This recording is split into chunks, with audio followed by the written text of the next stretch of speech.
திராவிட முன்னேற்ற கழக அரசு அமைந்து 43 மாத காலம் உருண்டு ஓடிட்டது. இதனுடைய சாதனை என்னன்னா கமிஷன், கலெக்ஷன், கரப்ஷன். மிகப்பெரிய சாதனை, வேற ஒண்ணுமே கிடையாது. மற்றொன்று, இந்தியாவிலேயே ஊழலுக்காக கலைக்கப்பட்ட ஒரே அரசாங்கம் திமுக அரசாங்கம் தான். ஊழலின் ஊற்றுக்கண் திமுக. அடுத்த சாதனை, உதயநிதி அவர்களை துணை முதலமைச்சர் ஆக்கணும் தான் சாதனை, வேற எந்த சாதனையும் கிடையாது.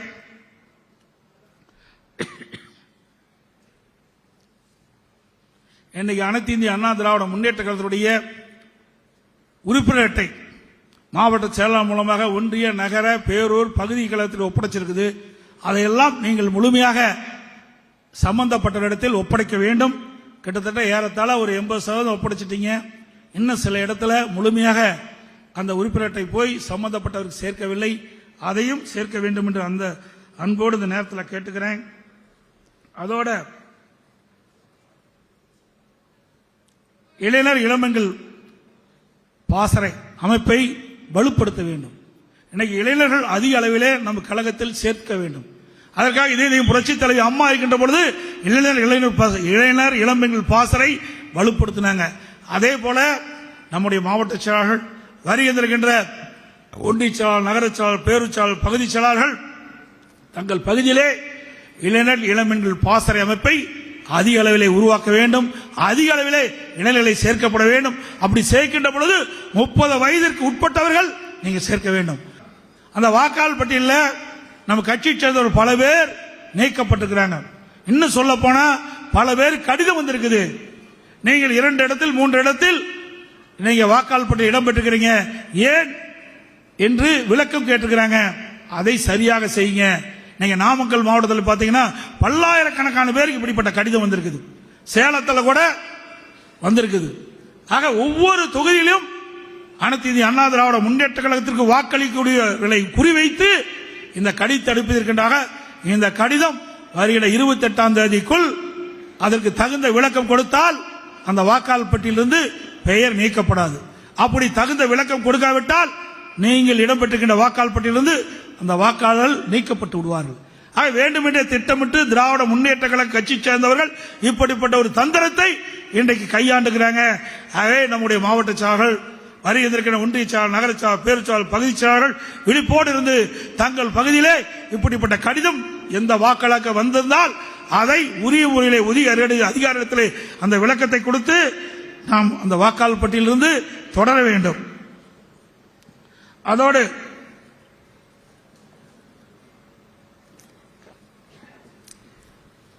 தமிழகத்தில் 68,467 பூத் பாகம் இருக்குது. 68,467 பாகம். இதற்கு புதிதாக வருகின்ற 2026 சட்டமன்ற தேர்தலிலே சிறப்பாக தேர்தல் பணியாற்றுவதற்காக ஒவ்வொரு பூத்திற்கும் 9 பேர் நியமிக்கப்பட வேண்டும்.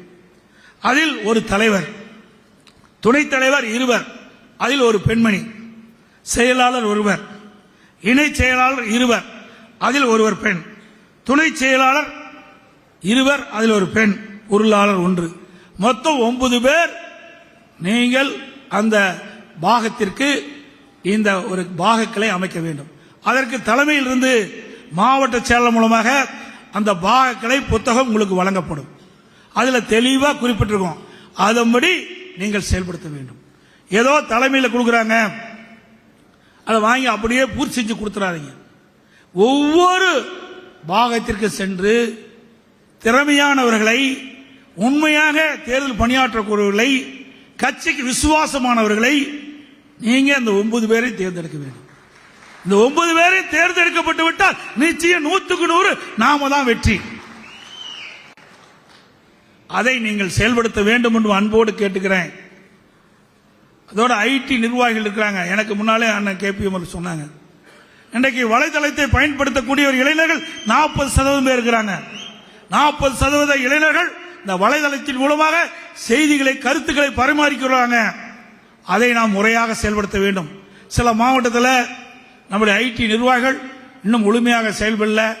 அதை நம்முடைய மாவட்ட செயலாளர்கள் கவனத்தில் எடுத்துக்கொண்டு அவர்கள் தலைமையில் இருக்கின்ற நம்முடைய ஐடி தலைமை நிர்வாகிகளோடு தொடர்பு கொண்டு அவர்கள் கொடுக்கின்ற அந்த செய்தியை உடனுக்குடன் அந்த பகுதியில் இருக்கின்ற கழக நிர்வாகிகள் மூலமாக மக்களுக்கு கொண்டு போய் சேர்க்க வேண்டும் என்று அன்போடு இந்த நேரத்தில் கேட்டுக்கிறேன்.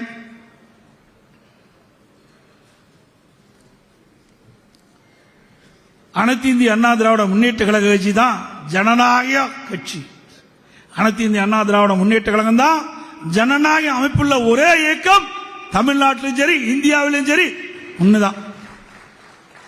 இன்றைக்கு அனைத்து இந்திய அண்ணா திராவிட முன்னேற்ற கழகத்திற்கு தலைமைக்கு விசுவாசமாக தங்கள் பகுதியிலே தலைமை கொடுக்கப்படுகின்ற அந்த பணியை சிறப்பாக செயல்படுத்தக்கூடியவர்கள் யாராக இருந்தாலும் உங்கள் வீட்டு கதவை தட்டி உங்களுக்கு பதவி தரக்கூடிய ஒரே இயக்கம் அண்ணா திமுக ஒண்ணுதான். அதனாலதான் நடந்து முடிந்த நாடாளுமன்ற தேர்தலில் ஒன்றிய செயலாளர்களுக்கு பல பேருக்கு ஒன்றிய செயலாளருக்கு நாங்க வாய்ப்பு கொடுத்தோம். அதுபோல கழகத்தில் இருக்கின்ற நிர்வாகிகளுக்கு பல பேருக்கு நாடாளுமன்ற தேர்தலில் போட்டியிட வாய்ப்பை அண்ணா திமுக தலைமை வழங்கப்பட்டுள்ளது என்பதையும் நேரத்திலே தெரிவித்துக் கொள்கின்றேன். அதே போல வருகின்ற 2026 சட்டமன்ற தேர்தலிலும் வந்திருக்கின்ற பொதுக்குழு உறுப்பினர்கள் சிறப்பாக செயல்படுகின்றவர்களுக்கு தலைமை மீது விசுவாசமாக இருக்கின்றவர்களுக்கு நிச்சயமாக சட்டமன்ற தேர்தலில் போட்டியிடுவதற்கு வாய்ப்பு கிடைக்கும் என்பதை தெரிவித்துக்கிறேன்.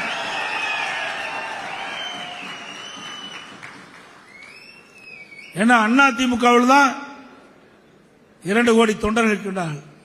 எனக்கு முன்னாலே தலைமை கழக நிர்வாகிகள் குறிப்பிட்டதை போல நம்முடைய குடும்பத்தைச் சேர்ந்தவர்கள் வாக்களித்தாலே வெற்றி பெற்றுள்ளலாம். சுமார் அண்ணா திமுக குடும்பம் எடுத்துக்கிட்டா ஒரு 60 லட்சம் குடும்பம் இருக்குது தமிழ்நாட்டில். இந்த 60 லட்சம் குடும்பம் இருக்கின்ற அந்த மக்கள் வாக்களித்தாவே பெருவாரியான வாக்கு வித்தியாசத்தில் வெற்றி பெறலாம். அதையும் நீங்கள் கவனத்தில் எடுத்துக்கொள்ள வேண்டும் என்று கேட்கிறேன். இன்னும் 14 மாதம் தான் இருக்குது. இந்த டிசம்பர்ல இருந்து அடுத்த ஜனவரியிலிருந்து அடுத்த ஜனவரி, பிப்ரவரி, மார்ச் மாசம் தேர்தல் அறிவிச்சாங்க. இந்த 14 மாத கால உழைப்பு தான் 2024 வெற்றியை கொடுக்கும்.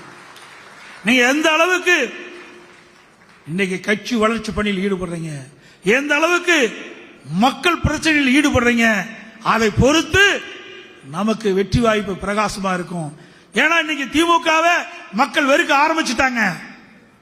மக்களோட ஆட்சி என்று மக்கள் முடிவு பண்ணிட்டாங்க. இந்த சந்தர்ப்பத்தை நல்ல முறையிலே பயன்படுத்திக் கொள்ள வேண்டும்.